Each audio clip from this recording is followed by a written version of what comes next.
that look as awkward as it feels? It looked super awkward.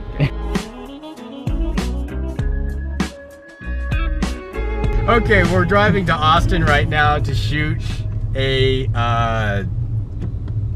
advertisement with Jordan McGuire. Can you get arrested for vlogging and driving? I know texting and driving is a thing.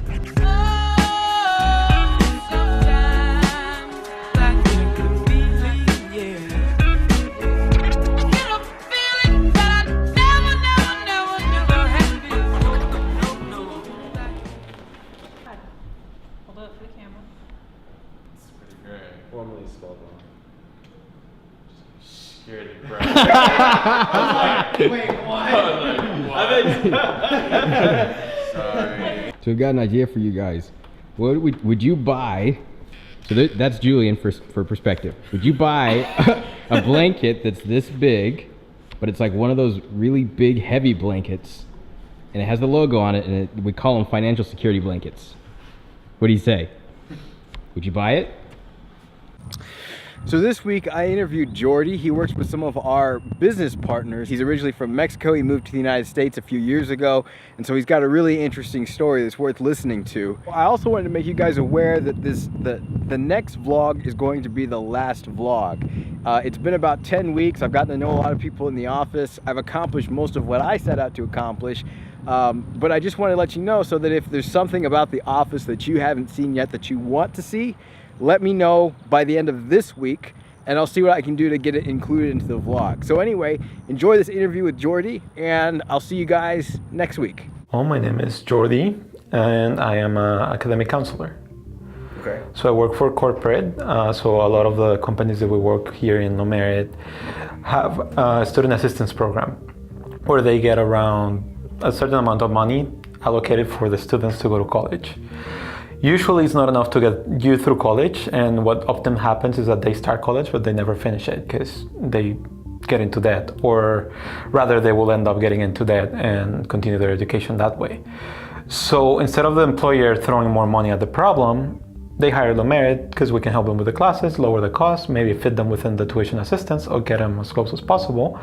And in exchange, the employer gets more of their students to graduate, which is ultimately what they want. How did you find No Merit? That was interesting. I was just job hunting online. At the time, I had just graduated college not too long ago. I had been doing a year of car salesman, and I was also doing a lot of freelance work on video and working for different companies on that. I had my own little thing going on. And I realized that the thing that I like the most about sales is helping people. And I went through a very interesting story on the educational system of my story there, because I didn't know how the US educational system worked at all whenever I first came into this country. So that gave me a different perspective, and whenever I found No Merit, I just read the description of the job and I really liked it. I applied. I didn't know anything about No Merit. So whenever I get to the interview and to do a little bit more research about the company, then I found out what it really was, and I loved it. I love what it was all about, and yeah, I'm very blessed to be here. Awesome. And so how long have you lived in the States? I've been living in the States for almost 8 years now. Okay, cool. And before that? Before that, I was living in Mexico. Were you just looking for a new job, and that's how you found this one? You're just looking online, or was there something that inspired the transition? I was looking online. Inspiring the transition was that car salesmen, sometimes you just sell to sell. It's not as honest. You're not helping people. I was helping people get into debt, and now I'm helping people get out of it. That's a good way to look at it. Yeah. Yeah, I like that. So that's why I wanted to make a change, mainly. That, and because I also saw in No Merit a company, I like the company. I fall in love more with the company than with the position that I'm in. I like the position that I'm in. I like sales. I have no trouble doing sales and speaking with people and helping people. But I like how the company is growing and what they do, and I believe in what we do here. So what's that like, moving here? It was very challenging. I started college I thought that I knew how to speak English. I didn't. So you realize that you don't speak English whenever you have an algebra class.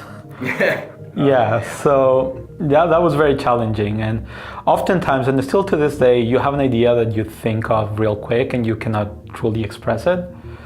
So just things like that, or whenever you don't catch something that someone said. Growing up in Mexico is a lot of fun. I guess that older people will relate with what I will say my childhood was.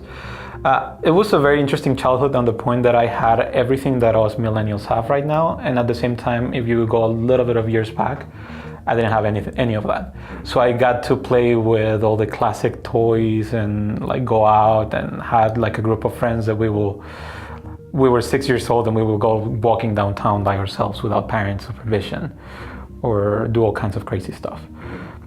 And then the technology came in right in the middle of that. And then everything was very globalized. So the same movies that you saw while you were growing up, same movies I watched.